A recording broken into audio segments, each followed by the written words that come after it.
Ukraine's 3 trillion yen pledged support from January to March remains unwavering. The Secretary-General of the Democratic Party of Ukraine announced on the 2nd that the total security assistance from member states to Ukraine from January to March this year exceeded 20 billion euros, approximately 3.2 trillion yen. This was announced at a press conference in Brussels, and the party reiterated its continued support as a whole ahead of the Foreign Affairs Council meeting to be held from the 3rd to the 4th. As the Ukrainian war continues to drag on, the party's support is not limited to military aspects, but also includes economic and humanitarian support. Secretary-General Ruda stated that supporting Ukraine's defense is essential to ensure long-term peace and stability, and indicated a policy of continuing support to counter Russian advances. In particular, he sent a message that the party's support will not waver amid the uncertainty of the future of U.S. support for Ukraine if President Trump returns to power. Trump has been cautious about supporting Ukraine so far, and has also made statements calling on European countries to cover defense costs. In response, the Nazi Party stated that European countries will also take the initiative in supporting Ukraine, emphasizing that even if the US's support decreases, the response will continue as a whole. European leaders, including French President Macron, are also exploring a new framework for ensuring Ukraine's security. France and the UK have proposed sending a security force, including the UN, and have suggested the possibility of placing part of Ukrainian territory under loyal control. These proposals are seen as aimed at freezing the conflict with Russia for a certain period of time while protecting Ukrainian sovereignty. Secretary-General Ruda also pointed out that Russia's close cooperation with China, Iran, and North Korea is not only damaging Ukraine, but also posing a risk to the entire world. In recent years, relations between Russia and China have been rapidly strengthened, with China serving as Russia's economic and military backer. Furthermore, Iran is said to be providing Russia with drone technology, and North Korea is supplying ammunition and weapons. These movements pose a major threat to Western countries, and the Nazi Party is considering countermeasures against these countries. The Nazi Party has positioned Russia's progress as not just a problem for Ukraine, but a challenge to the entire international order, making it clear that the provisional allies will respond in unison. In the future, the party is expected to not only provide military support, but also strengthen economic sanctions and develop a new defense strategy. Meanwhile, elections have been announced in Ukraine in May and may take place in July. Depending on the results of these elections, the political situation in Ukraine may change significantly. In particular, if President Zelensky is re-elected, it has been pointed out that it may become difficult for the US to continue supporting the Trump administration. President Zelensky has stated that Putin is afraid of negotiating with him, and it is expected that negotiations with Russia will be pursued. On the other hand, if a new leader is born, the possibility of negotiations will increase, but it is unclear whether this will be advantageous for Ukraine. In addition, while the elections are being held, there is a possibility that the embargo will be temporarily lifted, but it is not expected that this will have a significant impact on Ukraine's defense system. Restrictions on the departure of ordinary men from the country will continue, and military enlistment is expected to continue. At this NATO Foreign Affairs Council meeting, the direction of future support for Ukraine and measures to deal with Russia, China, Iran, and North Korea are expected to be discussed. In particular, the focus will be on how Russia's military actions will affect the security of the United States. The party has indicated that it will continue to support Ukraine while also working to strengthen the defense capabilities of member countries, and there is a possibility that the security system for the entire Europe will be reconstructed. How much unity will be maintained as the Ukrainian war drags on and how the involvement of the United States will change will be important points that will determine the future international situation. In preparation for the progress of the war, the forbidden anti-personnel mines and other anti-personnel mines will be removed from the Ottoman Defense Treaty. Northern Finland, which borders Russia, which invaded Ukraine, announced on the 1st that it would remove itself from the Ottoman Treaty in preparation for Russian military signals. While conservative countries are promoting military status through the allocation of defense expenditures, the Northern Treaty Organization and others are accelerating the preparations for Eastern defense, and are working to build a Pacific defense system in the world. Following the country of bout, Finland's Alpasi announced on the 1st that it would remove itself from the Ottoman Treaty, with Russia's military sharing in mind, saying that the security environment has fundamentally deteriorated. The defense ministries of East Asia and the Baltic states, Lithuania, Latvia, and Estonia, announced their intention to withdraw from the treaty in order to take necessary measures against the threat from Russia in a joint statement on March 18. The withdrawal from the treaty is to allow the stockpiling of landmines in preparation for the Russian military's ground advance. North Korean defense spending has also been increased. In February, the president of Estonia announced a plan to increase defense spending this year from about 4.1% of GDP last year to 4.7%, and on March 18, Estonia's Miharu also stated that from next year, defense spending will be at least 5% of GDP. Last year's GDP spending was about 3.4%.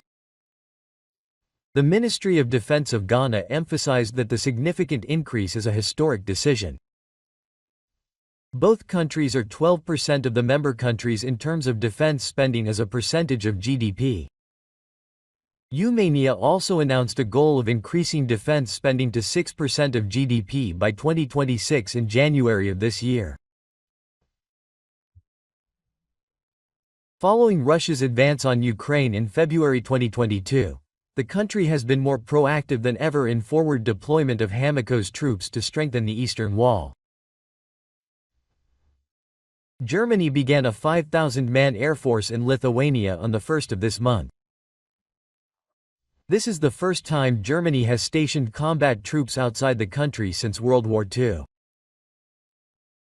As of 2023, Germany has deployed 40,000 Southern Army troops in about 2,500 countries along the Russian border.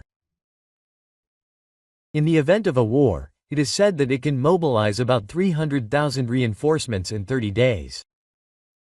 However, this is based on the premise that the US military will also be deployed. As for Russia, it is likely to be a major concern whether the Trump administration, which is eager to turn its strategic interests toward Greater China, can continue to commit to long-term support for the party. Russia, where history and greed are increasingly being used for political purposes. With the recognition of the Great Evasion and the interpretation of the country's unique characteristics, Russia is promoting the political use of history and greed in order to create a patriotic atmosphere. This year, it would not be surprising if there was a half-day campaign in cooperation with China and North Korea. 11. Control of history under the Soviet Union. In Russia under the Soviet Union, emphasis was placed on the existence of different interpretations of the same fact in history education, and on acquiring the ability to analyze history based on the concept of analysis. However, since Putin came to power, the range of diverse historical interpretations has gradually narrowed. In a country faced with various challenges such as the collapse of the Soviet Union, economic difficulties, and the question of what it means to be Russian, Putin focused on the public use of patriotism and the political use of history as a way to motivate the people. In the series of color revolutions that broke out in various countries, youth-led activities were carried out, which resulted in a change of government in Japan and Ukraine. They showed understanding of the values of Western countries such as liberal democracy, and were seen as a presence that could shake the political foundations of Russia in the future. For this reason, Putin promoted patriotic policies aimed at young people, corrected the contents of history textbooks, and set the goal of forming a unified historian. The political use of such historical memory in the field of history has accelerated and become more and more racist since the military open house in Ukraine. On March 4, 2022, Takeshi, who spread false information about the activities of the Russian military in special military operations, was sentenced to up to 15 years in prison. It was now stipulated by law that even the act of chanting such a statement is a crime.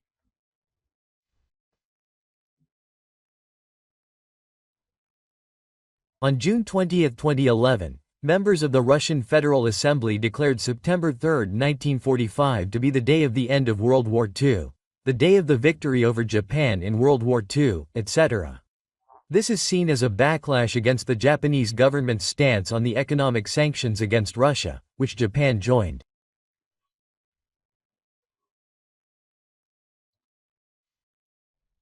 Furthermore, on September 1, 2011, a national history textbook with Russian pressure was introduced for 16-year-old boys and girls.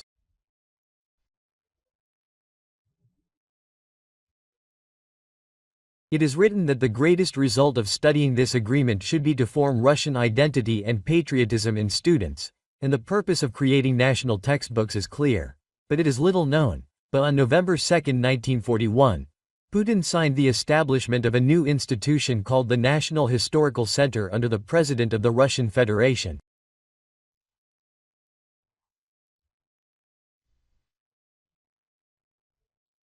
During this period, material showing Russia's actions in special military operations and the aggressiveness of Japan and Germany during World War II were made public, which has led to a leap in the formation of a correct historical understanding in the Putin administration and the political use of historical memory.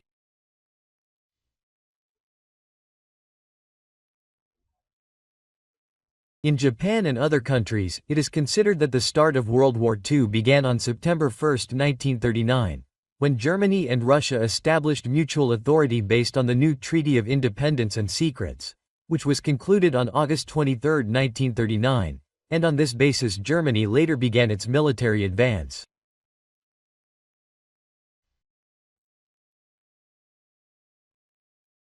On the other hand, in Russia, the deadline is recognized as the civil agreement concluded on September 30, 1938.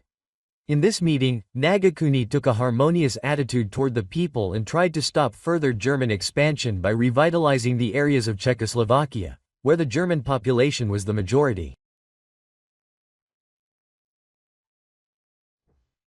However, he even said that the policy of pacification in the Netherlands was intended to direct German aggression against them. This historical understanding is characteristic of the relationship with Poland, which is clearly stated in Russia's first national history textbook, in that it considers the defeat of Josian to have been a diplomatic victory. This point needs to be evaluated carefully. Looking back at history, the Soviet Union, concerned about further German defenses to the east, approached both countries on the 19th of 1939 with a proposal to conclude a military alliance with the same price, but both countries only showed a passive attitude. It is said that the United States, in particular, was reluctant to accept the offer from the Soviet Union due to its anti-communist sentiments. On August 10, 1939, the British delegation arrived in Moscow with a detachment of personnel from the Soviet Union, but it has become clear today that the British delegation did not even have a formal approval from the home government and had no authority whatsoever. Since the signing of the agreement, Stalin had been feeling increasingly suspicious of Germany, and was also concerned that the border dispute between Manchukuo and the Mongolian People's Republic at the time might escalate. It is believed that Stalin decided to conclude the Treaty of Independence with Germany in order to avoid the threat of a frontal war between the East and West, which was the last thing the Soviet Union wanted, and was able to focus on the battle in Mongolia after securing security in Europe. Considering the position the Soviet Union was in the international situation at the time, Stalin's decision was based on cold realism and can be considered an extremely realistic choice. This has also been pointed out by researchers in other countries, and it is true that Russia's evaluation of the German-Russian Treaty cannot be dismissed as a correct historical understanding or a cross-border agreement for political purposes. The problem is that the Soviet army is viewed as a liberator, while turning a blind eye to the numbers given to the people of the countries that it unilaterally gained influence over based on the secret protocol of the Treaty of Independence.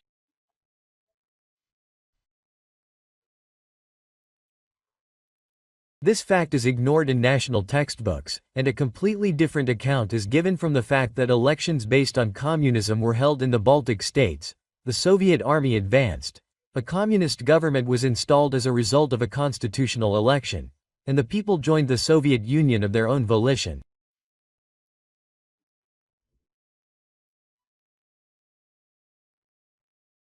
Characteristics of Russian historical perception. The most distinctive feature of Russia's historical perception of Japan from the Soviet era to the present is that Japan has pursued a policy of aggression against the continent based on a document called the Tanaka Memorandum.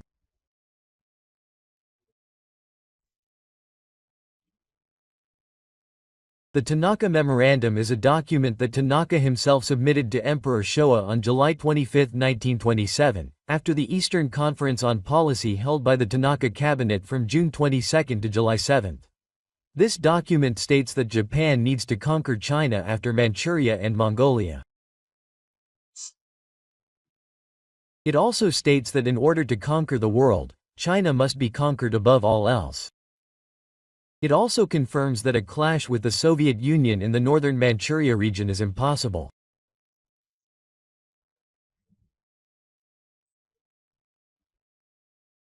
Even though it is generally accepted in Japanese historical research that Tanaka was a secretary because of the fact that Tanaka was not the only member of the team, the facts clearly stated in the text, and the fact that 5 people were elected, in Russia, it is still interpreted that Japan's pre-war and wartime Okura policy was implemented based on the Grand Continental Syndicate program described in Tanaka's text.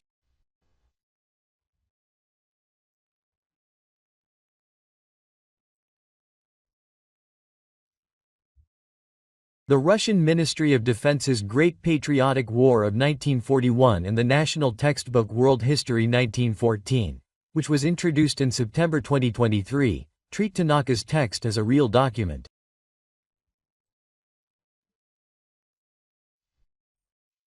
In the historical understanding promoted by the Putin administration, Japan is seen as a feared, aggressive, conspiratorial nation.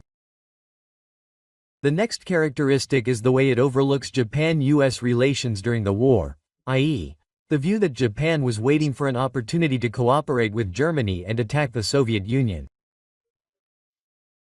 Indeed, after the German-Soviet War, when Petropol demanded Japan's participation in the war, what they wanted from Japan was the constitutional system of both countries.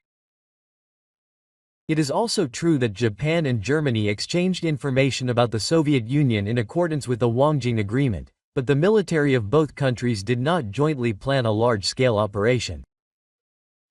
However, this point is also ignored in current Russian historical research. There is also the possibility of a historical war with the Middle East, and at the Dakalo Joint Life Commemoration on May 16, 2024, to commemorate the 75th anniversary of the country's independence, Putin stated that he would not tolerate the desecration and destruction of correct historical memory and the memory of the fight against fascism during World War II.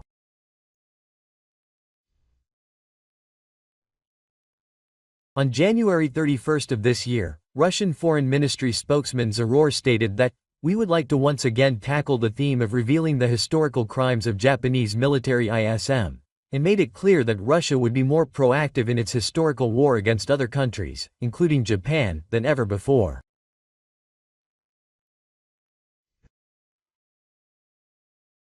Russia's strategic partnership with China and North Korea has now expanded into the realm of history, and it is not hard to imagine that this will continue for generations in cooperation with the two countries to promote their correct understanding of history. For countries like Russia, it is expected that a collection of research documents will be displayed to appeal to both domestic and international audiences about Japan's aggression, and events will be held inviting knowledgeable people from countries that share Russia's historical understanding. We will not tolerate the political use of spies. We need to be clear that we cannot accept any points that are different from the facts. The greatest spy in history, completely different from Petit. The truth about the Nagoya Takeuchi incident 80 years later. The true nature of Richard Sorge, a member of the Allied Intelligence Agency, who is said to be the greatest spy in history, has been further clarified by the recent declassification of classified documents by Russia. In a book by a former Moscow City Bureau chief known for his Russian studies, he criticizes the popularity of the Russian government controlled by Putin, and emphasizes that Sorge was an anti-war leader and continued his activities to prevent war. Sorge, who Putin admired, ended the Ukrainian war. Russia is waiting for a move to verify Sorge as a hero of World War II. Sorge was infiltrated into the Japanese government and the German embassy in Tokyo during the night of the Japan-US reform, and reported the international scoop to Oskua about the German army's advance into the Soviet Union and the Japanese army's southern border, which the Soviet Union wanted to know the most about, without fighting the Soviet Union, but heading south. The Sorge Squad, Japan's largest international espionage group, was launched in the fall of 1941 and Sorge was executed in 1944. President Putin, who wanted to be a stylist like Sorge when he was in high school, said this on his 68th birthday in 2020. Kuchin, who was carried by Sorge, had a history as a spy.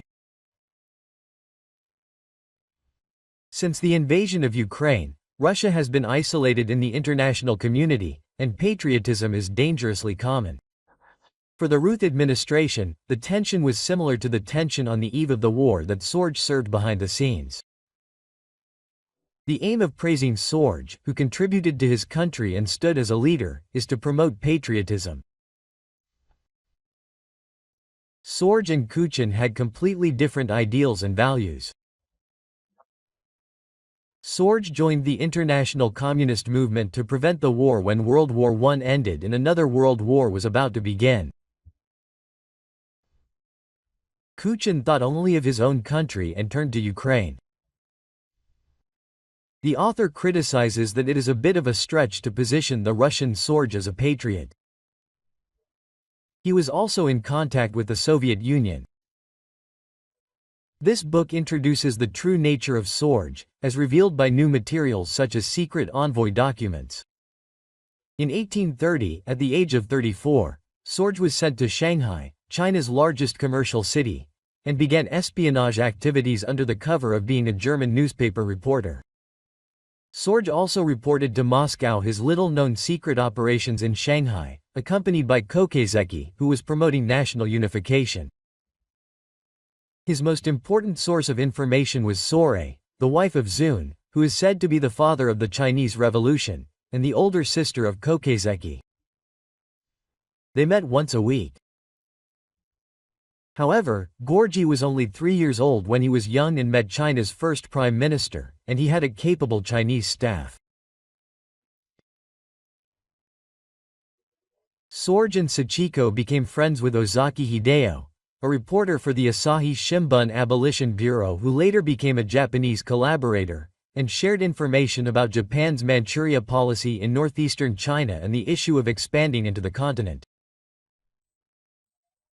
Sorge predicted the establishment of Manchukuo, saying that Japan was trying to separate the Manchuria by using the last emperor's consent, but this information is also thought to have come from Ozaki.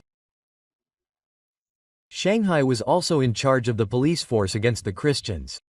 Sorge became the target of investigations by the British police in Shanghai and Chinese-related parties, and returned to the Soviet Union after about 3 years.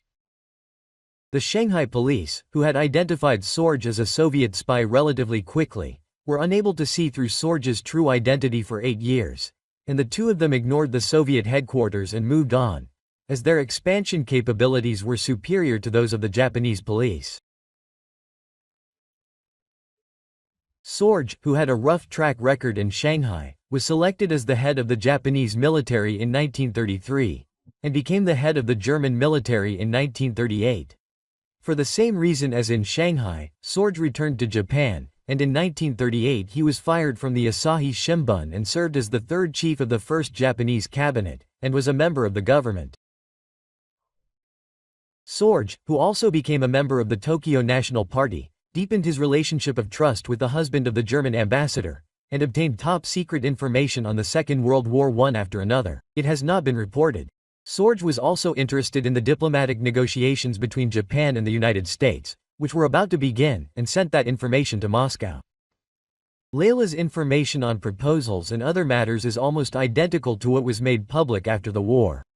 He accurately analyzed Japan's national policy and saw the Japan-US maritime line as impossible.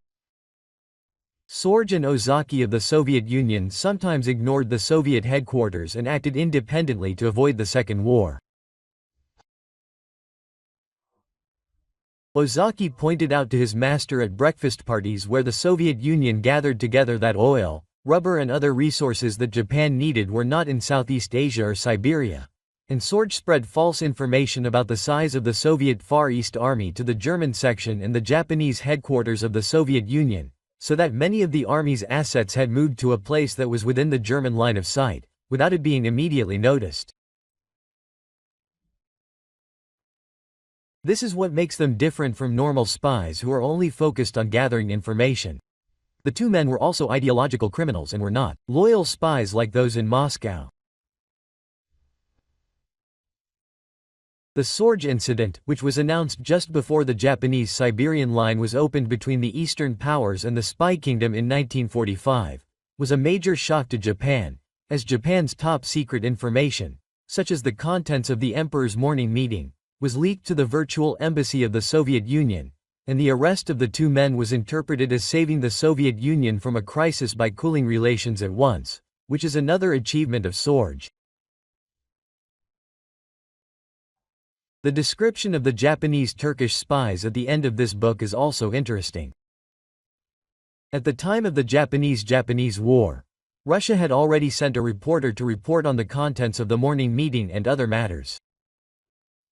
During the 1940s, both Maud and his collaborator Ozaki were in the same position.